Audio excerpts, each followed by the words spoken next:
Welcome to Baker Makes It. My name is Zach Baker, and in this video we're going to be digging further into my holiday Rambler renovation. We've got a whole bunch of little projects to do. We're going to be putting the spoiler on, the electrical input, the water inlet, the propane tank holder, and lots of other little things. So this is going to be a feel-good video for me anyway, because we're getting lots done. So stick around, and we've got lots to come.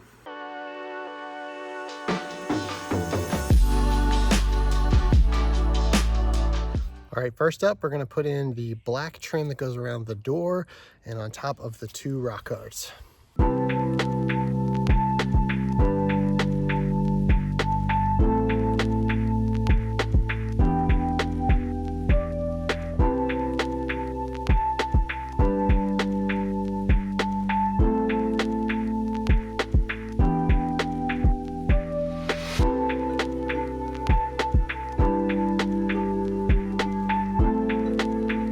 Next up is going to be our deadbolt. I really wanted to do a digital deadbolt on here.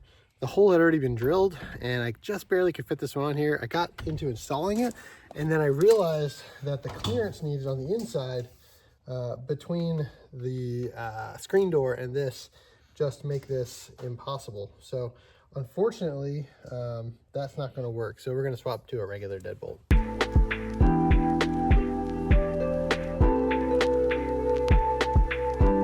Well, unfortunately, I've purchased the wrong part yet again. This strike requires a mortise opening for the plate around this. A lot of these have the option where you can pop this off and just have a round thing that would fit in this hole. Unfortunately, this doesn't. So I'm gonna have to try another one. So on to the next project. All right, next thing we're gonna do is put the spoiler on. I painted this a while back when we painted the camper, and I've got a bunch of nice stainless hardware with rubber washers. So we're going to sandwich this with rubber so it doesn't rub the paint off, and we'll get it up on the roof here. Well, as is the trend today, I'm missing Loctite, which I want. It's a thread locker to prevent the nuts from loosening. I went with acorn nuts versus lock nuts just for a finished look. So I'm going to run to the hardware store, we'll get some Loctite, and then we'll get the spoiler up. And we're back. We've got blue thread locker, and I think I have a deadbolt that might actually work here too, so we'll see if we can get that in, but let's get the spoiler up first.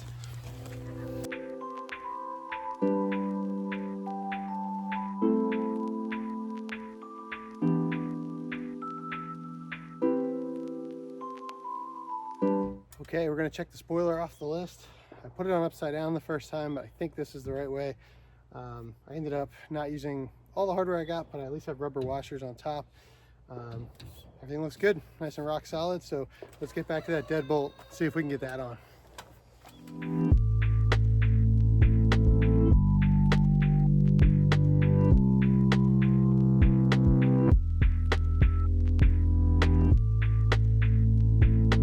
Well, after 3 tries, we finally have it. The strike plate gave me some trouble. I had to take off the old one and use the one that came with this, and then I had to file it a little bit, but it now functions. Door has to be closed all the way, but that's a good thing, and we're good to go. And then as far as clearance from the inside here, we clear it by, I don't know, 1/8 of an inch. It's a little hard to see, but it does work. It's a little challenging to lock from the inside because of the fact that this blocks it here. But you know, if I chose to at some point, I could modify this, bring it up, replace the screen, make a new slider here, and maybe I will, but that's not a project I want to get into at this stage of the game. So this is good enough.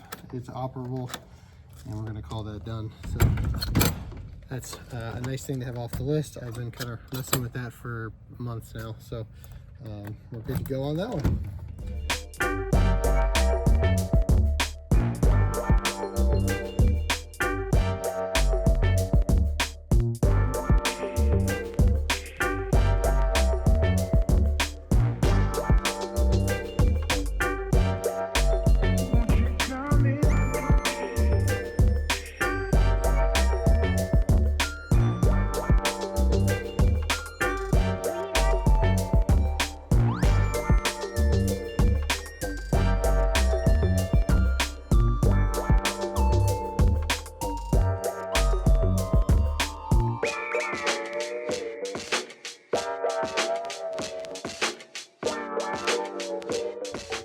Was going to try to do the license plate holder And I opened that thing up, and it's unfortunately it's like installed at an angle from the factory. The light on the bracket, it just doesn't look great. It's an inexpensive one. It's like a $12 part or something, so I just ordered another one, slightly different brand, but it's got the right size to cover up the old holes, which is important. And so that'll be here tomorrow. So I think what we're going to work on now is our incoming electrical hookup. And so for that, I have this really nice Furrion 30 amp hookup here. It's just got a flip up, and it's got the quick connect 30 amp. And it comes with a nice foam gasket. So I think we use that instead of the butyl tape. And then it's got this, let's see here. I'll figure out how this goes on, but it's got this nice cover on the back here. There we go. Nope, there it is. And so this has a little opening in it. Let's see if it'll focus here. It's not going to want to do it, but it's got a little opening here where the wire goes in, and it'll kind of pinch that. So because of the thickness of the wall and all this, it's going to be really hard to put the wire in once this is installed. So what we're going to do is I bought a roll of the wire that we need to come in that will connect to our charger. And I'm going to go ahead and just stick the end in there, and then we'll feed this through the wall, and when we get to wiring, we'll deal with it then, but it'll at least be through the wall, and we'll be good to go.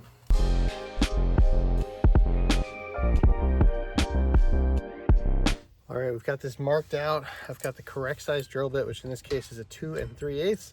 I'm going to drill a pilot hole through here and just see where this comes out on the inside. There's a chance we could be near a stud. I don't remember exactly where they are, so we're just going to confirm that. Either way, it's got to go here, but I just want to be able to kind of plan for what we're up against. So we're going to start with a small 1/8 inch hole, get this drilled, and then we'll open it up after.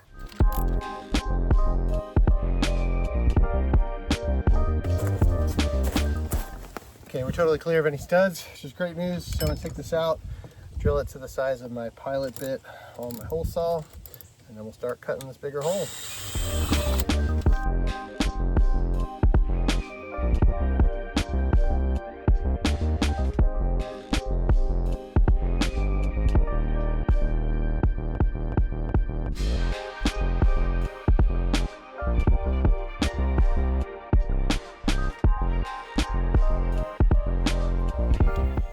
Okay, so this came with a foam gasket. It's maybe an 1/8 or 3/16 thick. I'm a little hesitant about this. It's what it came with, so that's what I'm going to use, but I'm going to be keeping an eye on this when it rains, because to me this foam feels like it would probably soak up water. I don't know. Typically we'd use butyl tape here, but we're going to use what it came with. We'll give it a shot. We'll see how it works. And it's blowing away in the wind. Let me go grab it.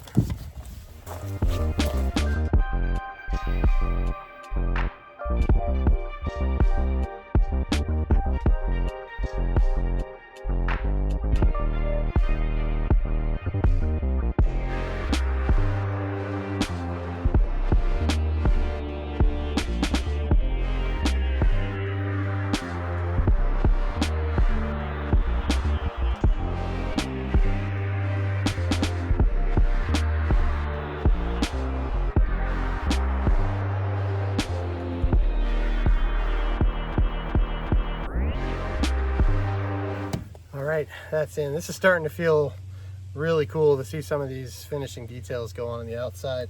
That grabbed really well, and it pulled that gasket down really tight. I smashed it down to probably almost 1/16 of an inch, so it's got a lot of pressure on it, and I'm hoping that'll be okay. You know, in the original, there was a little flap here you had to lift up, and you had to feed a wire from the outside out.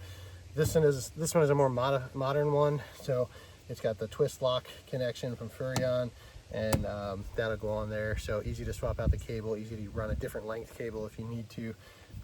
It's got a little indicator light as well to let you know it's got shore power, so that's good.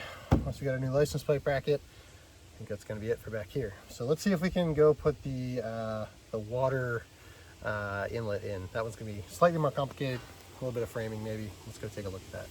Okay, so for our water, we've got another access panel, another patch panel rather, that we installed here to cover the old opening. The old one was quite a bit bigger. I was going to mount this to the old one, but there were just a lot of pieces, trim pieces and things that were going to be hard to replace. So put a patch panel on, and I've got a modern water inlet here. When I did the access doors, the access door locks before painting, I rekeyed this with a new lock. I had to modify this tab to be smaller, but basically we've got a matching key on this to the other access doors. If you're not familiar with how these work, there's a couple things going on in here. It sits like this, and so there's this cap which you can open.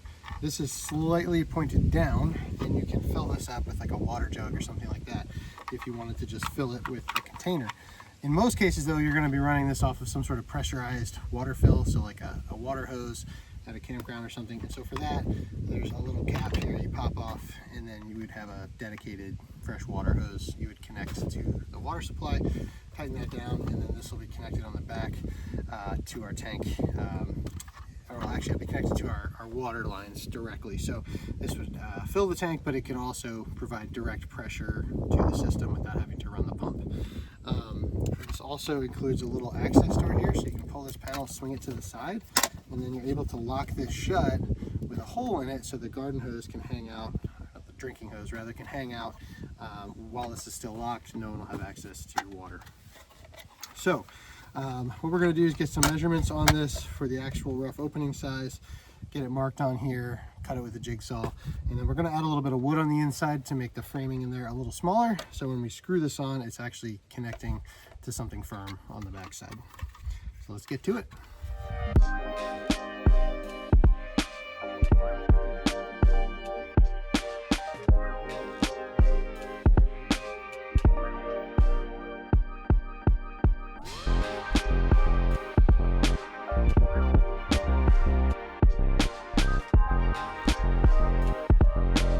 Alright, we've boxed this in, so we've got some new wood here. This top one's a little high up, but I think the screw will still catch it fine. So now we've got a real solid backing here. So we'll get some butyl tape on this thing and get it screwed in.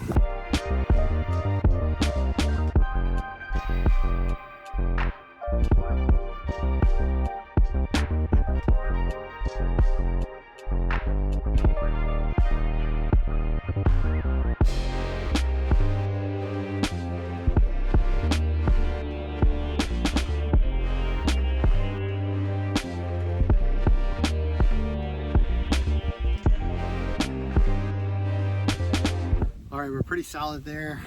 The only criticism I have is that I think I'd like to put more screws in this because it's bowing out a little here on the hinge, making it hard to open and close, and I had to loosen the screws a little. So probably going to buy some more eventually and just add maybe another 4 to 8 screws in there to pull that in a little tighter. But overall, that feels really good. I think it's waterproof, and we're ready to move on to the next project. Okay, to finish this video off, I'm going to show you guys what I built for the propane tank here. This I kind of did in the dark, so I didn't film it, but essentially what we've got here are some pieces of angle iron under there, and I have a shelf that's actually designed to hold 2 propane tanks. I couldn't figure out a good way to do it. I've got weight distribution brackets that have to clamp on here. Clearance for the jack handle is becoming an issue, so we just went with the one, and it's got this cover on it, and there are some J hooks inside here that hold the tank down. These go down into a slot, a little hard to focus there, but into a slot on that platform, and you can easily turn this off and on. So we'll do the plumbing later, but I just wanted to get this on here and make sure I had a plan for this, because pretty soon here we're going to be mounting our electrical box, which will go somewhere on this frame rail here, and I needed to make sure I had clearance for all those different things. So that's that for that video. This thing's really coming along. It's starting to look finished. I'm getting really excited about it. There are still some things to be done on the outside that we're going to address in the next video. We're going to have in the wheel wells, we've got some seam sealing to do where the fenders, sorry, not the, well, where the fenders meet the wheel well, and where the wheel well meets the frame. I got to seal all that up. And then just a bunch of little stuff to get the inside ready for insulation. So pretty soon here we're going to be moving in. The next video may be solar panels and roof vents. We'll see if I can get them in, but we're moving along. I think having this insulated and floored before the spring is going to be something that's pretty attainable. I'm not going to go too crazy building the inside out until we actually get it a little warmer outside after the winter blows through. So we'll see you on the next one. Thanks for watching, and make sure you subscribe to see when the next video comes out.